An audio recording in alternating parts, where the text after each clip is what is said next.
Magandang araw po sa inyong lahat ha. Nandito na naman ako, papunta na naman ako sa gym, nakahanap na naman ako ng magandang tanawin. Sabi ko, dito kaya ako mag-spokes hour ng maiba naman ang ating mga kapaligiran. So anyway, maganda man ang tanawin natin ngayon, ang pag-uusapan natin ay napakalungkot. Mahigit kalahati or 52% ng mga Pilipino sang-ayon sa SWS ay nagugutom. Bakit? At ito po'y bagong record na naman. Ang galing talaga ng bagong Pilipinas. Pinakamatinding paggagutom nito. Mas tumitindi pa kaysa doon sa, or kapareho lang kung ikokompara doon sa pagkagutom ng panahon ng pandemya. Ano bang nangyayari? Well, unang-una, malinaw ha, yung mga bilyon-bilyones na ginagastos natin para sa AIC, sa tupad, at kung ano-ano pang ayuda dyan, hindi napupunta sa taong bayan. Kasi kung napupunta yan sa taong bayan, bilyon-bilyon yan, siguro naman hindi kalahati ng Pilipino, mahigit pa nga kalahati ng Pilipino ang nagugutom. Ibig sabihin, kinukurakot ng mga congressman at senatong, yung mga AIC, mga tupad, mga MAIF, ay nako, inuubos, binubuwaya ng mga walang ya. Malinaw po yan. Dahil kung hindi, sa dami ng ayuda na pinamimigay natin, dapat hindi na mahigit pa sa kalahati ng mga Pilipino ang nagugutom. Pangalawa, baliwala yung mga opisina ng gobyerno na talagang dapat nakatutok sa pagkagutom. Ano yung mga opisinang yan? Yung NAPSI, yung National Anti-Poverty Commission, okay? Tapos meron pang Presidential Advisor on Poverty. Siguro dapat buwagin na yung mga opisinang yan dahil walang silbi. Para kay pa tayo gumagastos para sa mga empleyo at mga gastos ng opisina dyan, wala namang lunas na nagagawa sa problema ng pagkagutom, no? Pangatlo, kinakailangan talaga tignan natin bakit ba nagugutom ang taong bayan. Bukod pa sa korupsyon na alam nating lantaran ngayon, bakit ba talaga nagugutom sila? Well, simulan po natin sa katotohanan na karamihan ng ating mga kababayan ay umaasa pa rin sa agrikultura. At dahil mahigit kalahati ay nagugutom, ibig sabihin karamihan naman nagugutom ay nasa sektor na nagtatrabaho sa agrikultura. Anong problema sa agrikultura? Well, una-una, paano naman kikita ang mga magsasaka at magbubukid? Lantaran ng smuggling. I think unprecedented sa kasaysayan ng Pilipinas ang smuggling. Kahit ano pa yung pag-usapan natin, lantaran ng smuggling. Pati nga isda ngayon, lantaran ng smuggling. Pero dati-dati ng problema ang smuggling ng asukal, ng bigas, ng gulay, at siyempre ngayon pati isda at mga baboy. Ibig sabihin, lahat ng hanay na magbubukid, kaya nagtatanim o nag-aalaga ng livestock, ay apektado sa lantarang smuggling. Pangalawa, yung lantaran din, meron na nga smuggling, meron pang legal na importasyon. Alam niyo po, kada desisyon ng gobyerno na mag-import, bagamat yan ay dahil ayaw nilang tumaas ang presyo ng bilihin para sa karamihan ng mga mamimili, ibig sabihin yan, mas problematic ang kabuhayan ng mga magsasaka at magbubukid. Diba? Simple arithmetic naman yan. Kung talagang pabababain mo ang presyo, meron ka ng kalaban sa smuggling, tapos meron pang legal na importasyon, paano na hanap buhay ng mga magsasaka?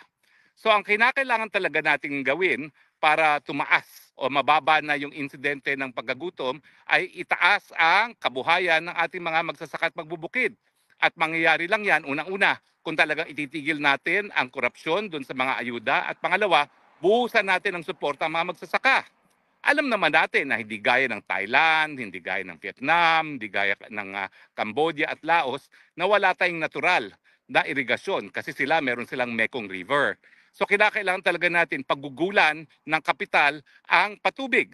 At nung tayo naman po ay naging miyembro ng Kongreso, sinulong natin yung libreng patubig sa mga maliliit na magsasaka. Ang problema, kalahati lang po ng kabukiran natin ang merong patubig. Kaya nga po sinasabi ko, suportahan natin yung Gabay Party List, number 139 sa balota, dahil ang gagawin nila, 100% irrigation. Nang sa ganon, 100% ng mga maliliit na magsasaka makikinabang sa libreng irigasyon.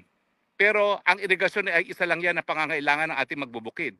Kinakailangan din nila ng mga binhi, lalong-lalo na yung mga high-yielding, typhoon-resistant na mga hybrid, lalong-lalo na sa palay. Naku, ang dami na pong mga hybrid variety na ginagawa ng IRI. Ang problema, yung mga bansa gaya ng Vietnam, ng Thailand, at Laos, ginagamit yung mga binhi na dinidevelop ng IRI. Tayo, hindi natin ginagamit kasi hindi ma-afford ng mga magsasaka. Kaya naman, dyan dapat pumasok ang suporta. Alam niyo po, walang problema kapag nagsusuporta ang ating mga magsasaka. Dito nga po sa Netherlands, grabe ang suporta nila. Kaya nga po, meron tayong tinatawag na unfair trade remedies kasi mga mayamang bansa, grabe ang suporta sa kanilang mga magsasaka na kaya nilang mag-export ng kanilang mga produce sa napakababang halaga dahil suportado nila ang mga magsasaka nila. Kaya nga, yung mga pagkakataon na ganito na napakalaki ng subsidiya na ginagawa ng mga mayamang bansa sa kanilang mga magbubukid, po pwede tayo magpataw na tinatawag na countervailing duties para naman maging patas dahil yung pagbibigay ng saksakan ng subsidiya sa mga magbubukid nila, yan po ay unfair trade practice. Dahil grabe yung pondong binubuhos sa mga magbubukid na nabebenta nila ng murang kanilang produce at mataas pa rin ang antas ng kabuhayan ng kanilang mga magsasaka. Kaya wag na po tayo maghinayang dahil lahat ng mga bansa sa daigdig, mahirap, mayaman, nagbibigay po talaga ng subsidiya sa mga magbubukid. So bakit naman tayo magpapahuli dyan? Kung nagagastos ka ng mga walang yang congressman at senatong ang pera natin para sa korupsyon, nauubos na raw ang mga bahay sa Forbes Park dahil sila bilihan ng bilihan sa bahay sa Forbes Park. Lalo na ngayon na inimpeach si Binday Sara at bilyon-bilyones ang binigay sa mga congressman at sigurado ko multi-bilyon ang ibibigay sa mga senatong para makonvict si Inday Sara, bakit hindi natin po pwedeng paggugulan ng pondo ang ating magbubukid at ang ating mga mangingisda? So yan po ang unang-unang dapat gawin natin. No? Kinakailangan suportahan ang agrikultura dahil karamihan ng mga nagugutom ay nagtatrabaho sa hanay ng agrikultura. Pero bukod pa po dyan, kinakailangan talaga na labanan ng gobyerno yung patuloy na pagtaas na presyo ng bilihin. Siyempre, isang strategiya dyan dahil nangunguna sa pagtaas ng presyo ng bilihin ay ang ating pagkain. Ang strategiya nga dyan, buhusan ng pondo ating agrikultura nang sa ganun, tumaas ang antas ng kabuhayan ng ating mga magsasaka. Tama po na kinakailangan mapababa natin ang presyo at yan ang dahilan kung bakit madalas dinajustify yung mga importation. Pero wag natin kalimutan na kinakailangan balansehin yan dahil habang tayo nagpapababa naman ng presyo ng mga bilihin, baka naman ang nangyayari, ginugutom naman natin ang ating mga magsasaka. So kinakailangan talaga balansehin yan. Kinakailangan natin malaman natin kung magkano talaga ang presyo ng mga bilihin, magkano kakayanin ng ating mga mamimili at ganyang suporta o yung katumbas na suporta ang dapat ibigay natin sa ating mga magsasaka. Hindi ko naman sinasabi i-subsidize natin, no? Pero kung mayroon talaga extra pera, bakit hindi? Kaya nga po isa sa aking sinulong rin na batas, yung libreng tanghalian sa mga nagugutom na kabataan, no? Well, kung talagang napakadami nating ani at mababa ang presyo, ba't hindi na lang gobyerno bumili at ipakain sa ating mga mag-aaral? Kaya nga po pag nagawagi ang Gabay Party List sa eleksyon nito, yung libreng tanghalian na nabigyan na natin ng katuparan ng 17th Congress, gagawin natin libreng tanghalian sa lahat ng estudyante. Dahil kapag binili natin yung mga ani ng ating mga magsasaka at pinakain sa ating mga estudyante, nagkakaroon tayo ng bagong merkado, nagkakaroon ng masustansya pagkain ng ating mga mag-aaral at nagkakaroon ng kabuhayan ang ating mga magsasaka at magbubukid. So, una-una nga, para ma-curtail yung inflation na tinatawag, ayun nga, suportahan ang agrikultura. Pangalawa, kinakailangan talaga maghanap ng alternatibong sources ng mas murang petrolyo. Kasi ang petrolyo pa rin, kapag tumaas yan, lahat tumataas. At uulitin ko po, panahon na pag-aralan natin, bakit ba tayo sunod-sunuran sa mga Amerikano? Palibasa, sinasanction nila yung pagbili ng langis galing sa Russia, sunod-sunuran naman tayo. Pero yung ibang mga bansa gaya ng India, ng China at pati na hindi naman Indonesia kasi Indonesia may langis yan, no? Pero yung China, yung India at yung Turkey, wala silang pakialam dyan sa sanction na yan. Kasi ang importante, sitmura ng mga mamamayan. At habang mataas ang presyo ng petrolyo, alam natin na tataas ang presyo ng lahat ng bilihin. Now, bukod pa doon sa paghahanap ng alternatibong supplier na mas mababa at yan naman po ay Russia lang, no? Kinakailangan din talaga bigyan natin insentibo para nga magkaroon tayo ng mas marami pang renewable. Kasi tignan ninyo, kung mas marami tayong mga solar farms, mas marami tayong mga geothermal, yung mga tinatawag nating renewable sources of energy, lahat ng mga kotse natin, pwede na tayo mag-electric. Bakit tayo hindi pwede mag-electric ngayon? Kasi mahal ang kuryente. Pinakamahal sa buong Asia ang kuryente sa Pilipinas. So anong matitipid mo kung mag-electric car ka nga, mahal naman ang kuryente. So kinakailangan talaga, gawing mabilis ang proseso ng pagtatayo ng renewable energy gaya ng solar at geothermal at saka wind power. Alisin na yung corruption dyan na nagiging balakid. Alisin na yung kagustuhan ng mga dambuhalang energy company na sila magmonopolya nitong industriyang ito. Hayaan na natin pati yung mga maliliit na mga kumpanya na maglagay ng mga solar panels sa mga tahanan. Huwag na natin payagan ng Meralco na ilimit yung incentives ng mga mamimili kapag sila maglalagay ng solar panels sa kanilang mga kabahayan. Dahil pag napababa natin ang presyo ng kuryente, pwede na talaga tayong magkaroon ng mga electronic vehicles pag mababa ang presyo ng kuryente, siyempre, mas magiging viable yung paggamit ng e-vehicles. Ngayon kasi mahal ng kuryente, paano magiging viable sa Pilipinas yan? Kaya nga hindi masyadong bumibenta ang mga e-vehicles. At ito rin ang dahilan kung bakit walang sapat na charging stations. Kasi bakit ka nga magkakaroon ng charging stations? Wala namang bumibili ng e-vehicles kasi nga mahal pa rin ang kuryente. So yan po talaga ay importante. At pangatlo na akin nakikitang solusyon ay talagang kinakailangan, tutukan natin yung pagpapababa ng presyo ng kuryente, hindi lang sa pamamagitan ng renewable, kasi renewable pwedeng maging mahal yan, no?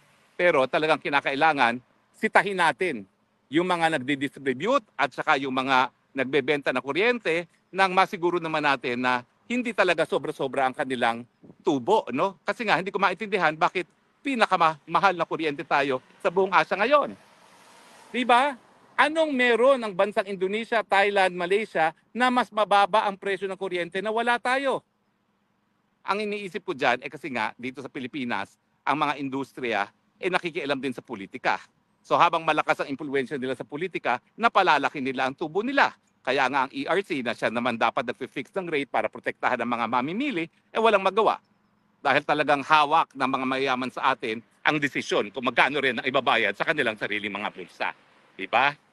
Now, ilan lang po yan sa mga solusyon dito sa problema ng pagkagutom, no? Pero ultimately, babalik at babalik yan doon sa isang leader na nasa tamang pag-iisip, alam ang gagawin para magkaroon ng solusyon, ibig sabihin, walang bisyo at malinaw mag-isip. Kaya naman pinakamatindi ngayon ang pagkagutom sa mahigit na 20 taon dahil ngayon lang tayo nagkaroon ng leader na walang malay kung ano nangyayari sa mundo at palagi talagang nasa mundo na hindi sa mundong ababaw. Kinakailangan tamang mag-isip pa rin ng leader. Balik pa rin tayo sa hair follicle test. Dahil habang wala ka sa tamang pag-iisip, wala ka talagang solusyon na maibibigay. Lalong-lalo na sa problema ng kagutuman. Hindi po malayo talaga yan, ha? Yung pagiging addictus benedictus na hanggang ngayon hindi sinasagot ng pinakamataas na opisyalis natin, yan po talaga yung nakakaapekto dahil tignan ninyo, bakit umabot sa ganito na mahigit 1 sa 2 Pilipino ang gutom? Tatanggapin na lang ba natin yan? Nakabahagi ng pang-araw-araw na buhay natin, nakalahati ng ating mga kababayan, nagugutom at tumataas pa. Ang antas ng mga nagugutom, wala pong solusyon. Ang buong akala ko, ito'y figures na ng Marso, eleksyon na. 2 buwan na lang, mag-i-eleksyon na. So lumalabas na ang pera ng politiko. Pero nakakabahala, maski lumalabas ang pera ng politiko, abay marami pa rin gutom. Ano nangyayari? Ibig sabihin, talagang matindi na ang problema. At yan nga po, ang pinagmumulan niyan ay yung kawalan ng suporta sa agrikultura, kung saan nakasalalay ang ating karamihan ng mga manggagawa at mga kababayan, yung mataas na presyo ng bilihin, kaya hindi nga nila mabili. At siyempre, nandiyan pa rin yung problema ng kawalan ng trabaho at mababang sweldo. Diyan naman po papasok yung ating panlabas na relasyon. Ang ating mga karatig bansa, at hinahamon ko si Tariela kung ako'y mali, lahat po ng ating karatig bansa, Indonesia, Malaysia, Thailand, saksakan po ang pakinaba sa China. Bakit? Dahil nangungunang mamuhunan ang China sa mga bansang ito. Pangalawa, nangunguna pa rin ang hanay ng mga Chino sa mga turistang bumibisita sa mga bansang ito. Uulitin ko po, sa Thailand, 35 million tourists. Ikumpara nyo yan sa 5.5 million tourists sa Pilipinas. Ang maganda po kasi sa turismo, low-lying fruit na tinatawag. Wala ka nang gagawin dahil napakaganda na ng Pilipinas. Ang kinakailangan lang talaga, huwag mong awayin yung pinanggagalingan ng mga turista. At huwag mo ring awayin yung pinaka nagbibigay ng kapital ngayon sa Southeast Asia. Tariela, sagutin mo ko, hindi ba totoo yan? Tignan mo ang datos. Numero 1 pa rin pagdating sa kapital at pagdating sa turismo, ang Chino. Samantalang sinasabi nyo, lahat ng Chino espiya. Dahil meron daw batas ang China na nagsasabi lahat ng mga Chino ay espiya. Pwede ba yan? Bakit tayo bibisitahin ng mga Chino? Di ba nga, nagkaroon na ng advisory ang China na mag-ingat ang mga Chino dito sa Pilipinas dahil tinatarget sila ng Pilipinas? Deny pa tayo. Totoo yan. Pati mga estudyante, sinasabi nyo, espiya. Lahat ng mga Chino, sinabi na ni Gibot Yodoro, may batas na sila ay espiya. Aminin na natin yan, tinatarget natin ang mga Chino. Bakit? Dahil kinakailangan ni Marcos Jr. ang suporta ng Amerika para kahit gaano siyang kapalpak sa kanyang liderato, dahil wala siya sa tamang pag-iisip, susuportahin pa rin siya ng Amerika. Bakit? Dahil ginagamit niyang unsinkable warship ang Pilipinas sa pagpapayag na naririto ang mga militar ng Amerika.